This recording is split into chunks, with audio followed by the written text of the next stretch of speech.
So, I'm going to roll a joint, but I'm also going to speak because I want to document these words.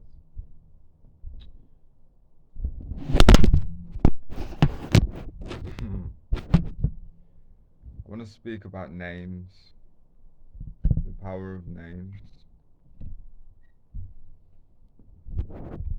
So, recently you might be aware that the cat that I am blessed to live alongside currently, Love, had 5 kittens. I already knew one of them was going to be named Peace, and I already knew that Peace was going to be a white cat, and predominantly white, and that she was going to be the runt of the litter. But the other 4, the names have taken a little while.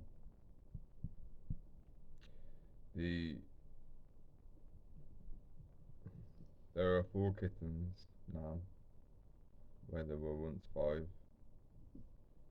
One of them didn't make it, and body of Bless named her Bless after she's buried with a tree somewhere. But it was a natural occurrence, the death, right? It was an accident, but at the same time, I have a feeling, a sense, that other people's thoughts and words might have contributed. And I also had a sense that were that kitten to have been named, the name itself is an opportunity to protect. When we name something, we give it power, form, restriction, or not.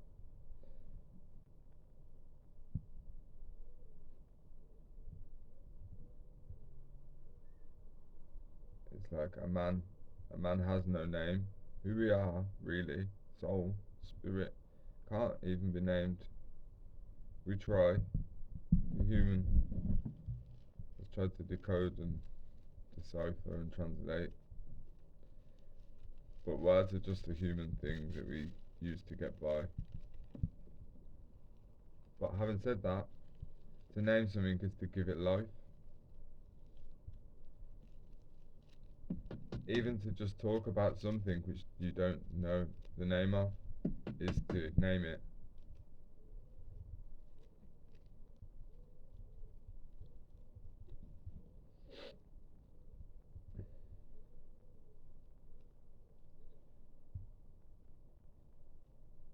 We don't really have much. We don't really have an actual, real, substantial claim to anything in this life apart from our name,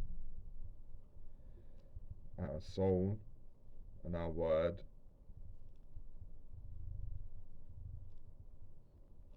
Mostly we unconsciously give these things away.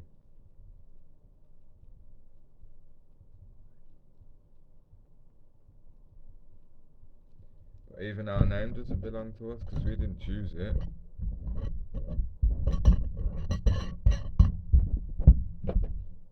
So it's entirely reasonable to create a new name, self-directed, self-appointed, self-governed.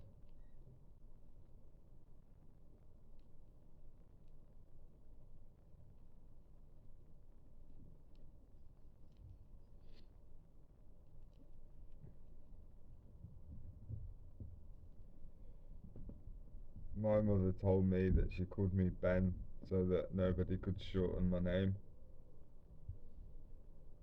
But a lot of people just lengthen the name instead to come up with nicknames. And it's all very well.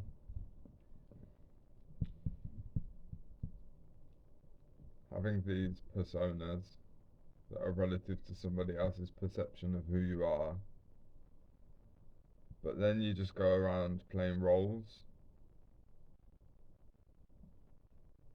and surely our soul just calls for connections where we are entirely ourselves in increasing doses as we come to learn who we actually are by being in these spaces.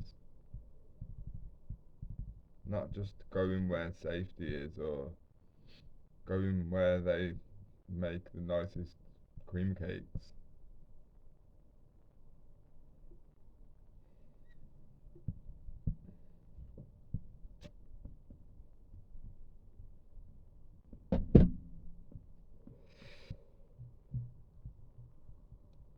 Either who we actually are or who we really are not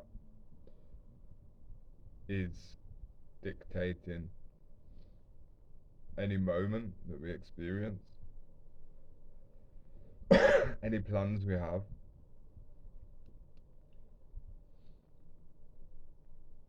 any expectations we might have of ourselves or of life opening up to possibility. We can't escape the fact that we are a self-fulfilling prophecy.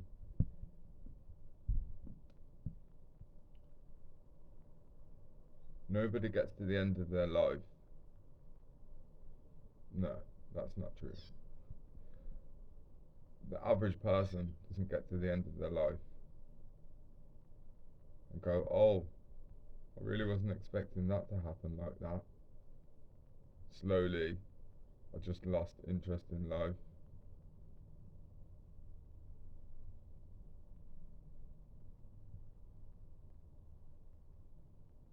But it happens because what is being sold, packaged as life, is death. It just takes, doesn't sustain, it doesn't nourish. Always feeding somebody else, always earning money for another man.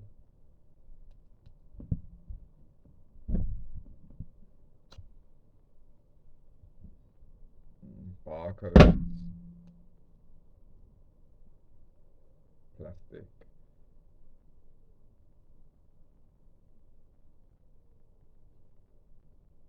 We need to start cutting out the middleman.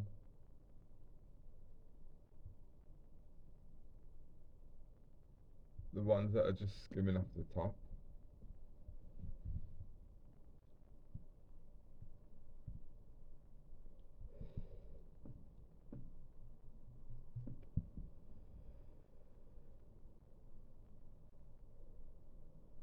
By rights, all the land in this world should be divided between all the people. And the only thing preventing that is an idea that we're not allowed to do that, and we're not supposed to, we shouldn't. I've got just as much right to claim land as somebody who has paid money and exchanged a bit of paper with some signatures on, i.e. none, or all of us are entitled to it, or none of us are. It's as simple as that. Somebody told me a little story once. It's a joke, but it's true. So there was a man, and he just went and had a little nap on some land. He was just chilling by a tree or something, and then another man came up to him and said, "You can't be here, you've got to move, this is my land." And he said, "How so?" And he said, "Well, my granddad gave it to me." And he said, "Alright, well, where did your granddad get it from?" And he said, "You fought for it." And the man said, "Alright, I'll fight you for it." So, either we're all allowed to play the game or there's no game. Who asked Mother Nature what she wants? Who's got the original signed contract with Mother Nature saying it's okay to build boundaries and fences and walls and imaginary borders? Who got the exclusive rights to be pulling the death energy of oil up out of the earth, or to lay claim to the water and then tell people it's not a basic human right?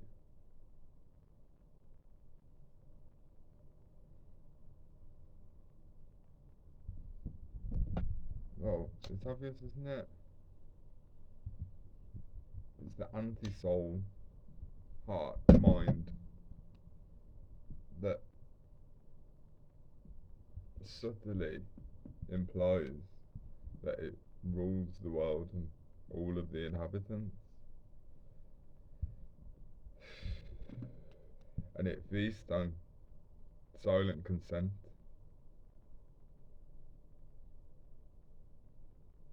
willful ignorance and compliance.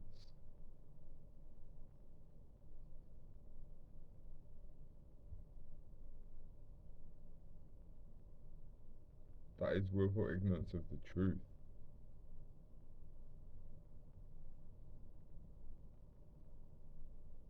That gnawing emptiness that stirs in the soul.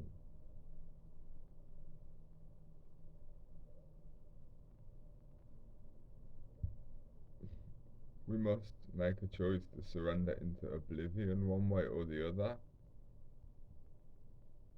Life and death demands it.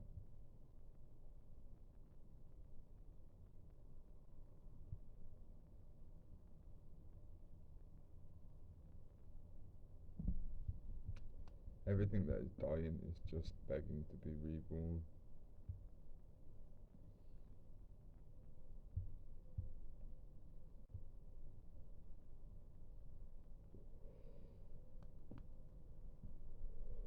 That would be a great superpower, wouldn't it? To click your fingers and just be a newborn baby. Or would it? Or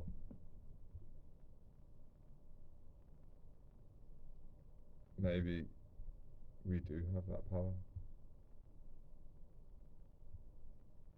In the sense that every moment is a choice, and beginner's mind is always within reach.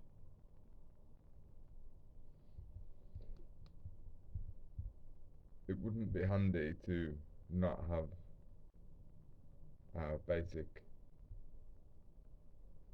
functions for independence, but to have the innocence and purity of a newborn child, the wonder, the love, the trust.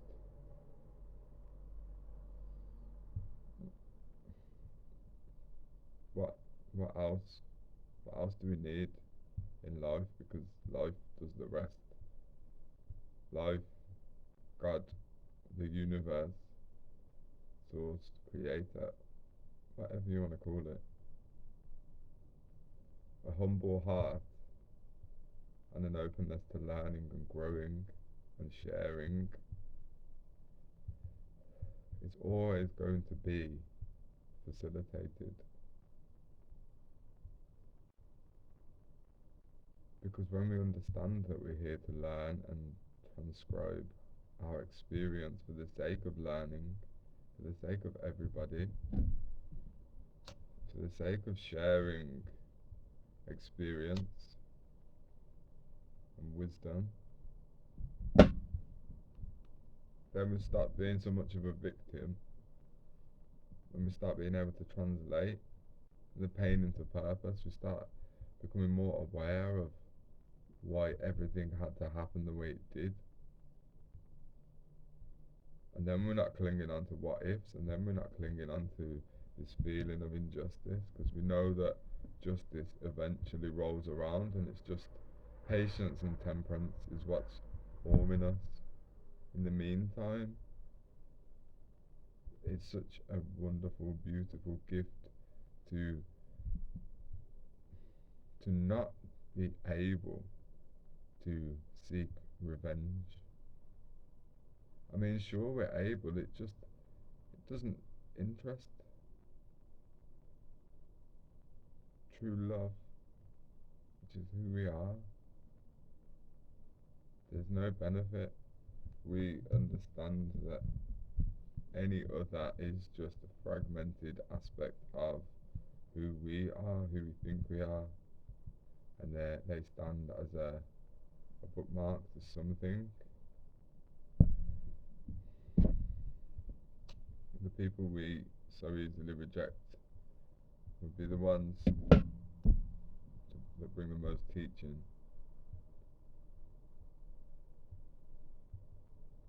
But we learn in people's absence also.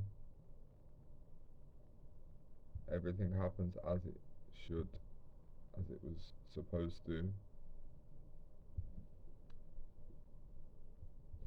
I think the reason we as humans struggle to learn is because we don't necessarily understand what we're supposed to be learning. We're trying to learn other things, which are usually things which we've already learned and we know. So we don't really want that confirmation bias. There's no point. That's just like an echo chamber. So the same thing keeps coming back around because we haven't learned the entirety of what is there.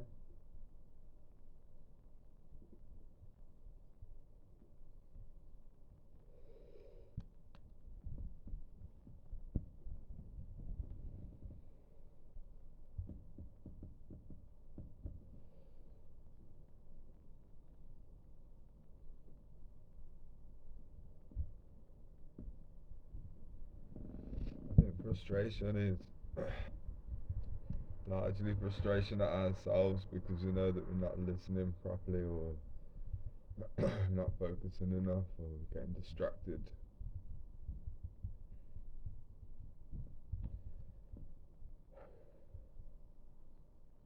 I'm having feelings of frustration at the moment because I want to just run away. There are a few places that I need to go and be at some point in the future.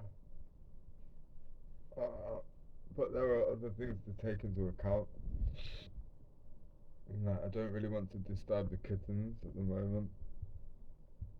I've probably got another 4 weeks so they can settle into a routine. And I've got to leave this place as good as, if not better, than how I received it, which is quite a daunting task to me because I've accumulated quite a lot of stuff to have to consider now.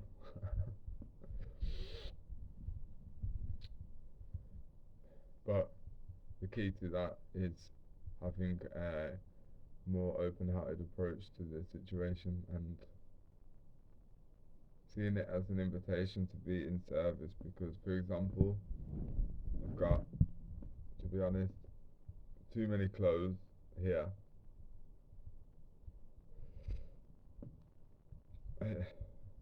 It's an automatic response of mine to get stuff. Not because I love having stuff, I'm not materialistic. I just find stuff, I manifest it, or it just happens to be, in my experience. So I've accumulated things, and now I need to travel light in order to travel. But I can't allow these things to become someone else's responsibility because I've done that in the past more than one occasion.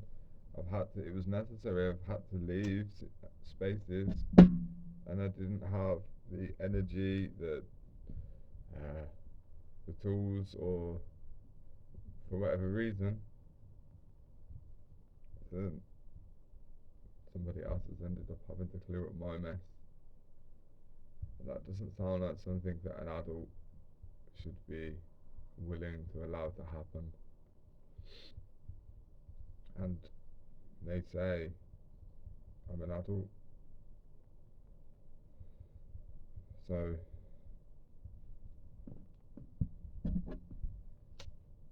I don't know who they are, but they're right in some respects.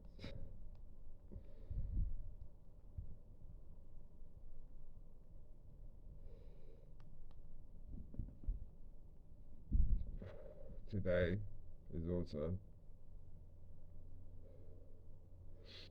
the day that I die, get married, and I'm born.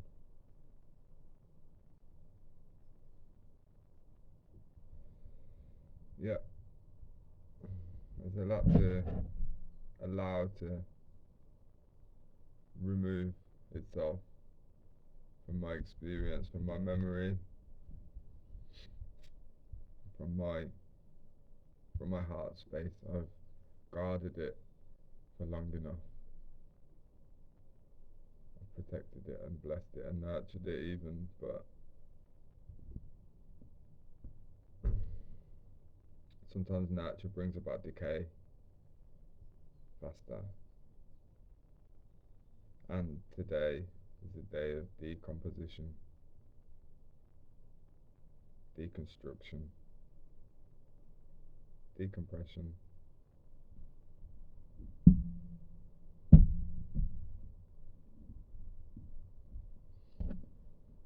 Mm-hmm.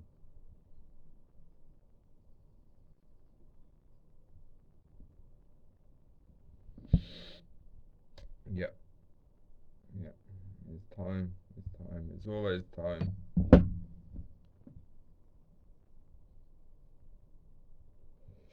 Because there is no time like the present, like now.